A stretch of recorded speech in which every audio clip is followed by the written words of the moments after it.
بھائیو، یزید رحمت اللہ علیہ کا دفاع یہ واللہ ناسبیت نہیں ہے۔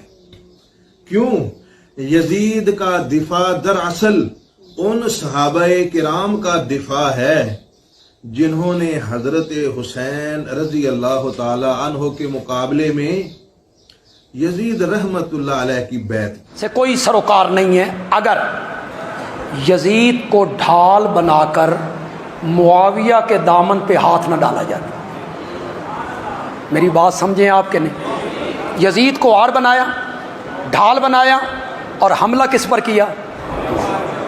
اگر یہ بات نہ ہوتی تو ہم کبھی دفاع نہ کرتے۔ ہمیں تو معاویہ کی صحابیت۔ جی، آپ نے جو ہے وہ شعلہ نوائی دیکھی ان کی دو خطباء کی، تو ان کا کہنا یہ ہے کہ جو ہے وہ یزید کا ہم دفاع اس لیے کرتے ہیں کیونکہ اگر ہم یزید کا دفاع نہیں کریں گے تو پھر صحابہ کا دفاع نہیں ہوگا۔ یہ ایک جو ہے وہ امت میں ایک سوچ یہ موجود ہے، اور دوسری سوچ وہ یہ ہے کہ وہ نا یزید کی آڑ میں حضرت امیر معاویہ اور دیگر صحابہ پہ جو ہے وہ طعن کرتے ہیں۔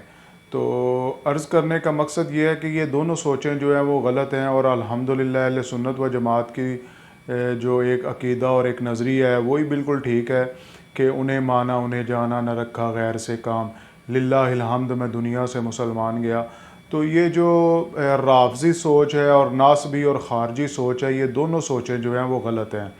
نہ ہمیں جو ہے وہ یزید کا دفاع کرنا چاہیے، اور نہ ہمیں جو ہے وہ یزید کی آڑ میں صحابہ کرام رضوان اللہ علیہم اجمعین، وہ جماعت مقدسہ کے جس کے ایمان کو اللہ تعالیٰ نے جو ہے وہ قرآن میں معیار ایمان جو ہے وہ قرار دیا گیا ہے۔ تو یہ دونوں سوچیں غلط ہیں۔ سوچ ایک ہی ہے کہ جسے بھی مانو حضور صلی اللہ علیہ وآلہ وسلم کی وجہ سے مانو۔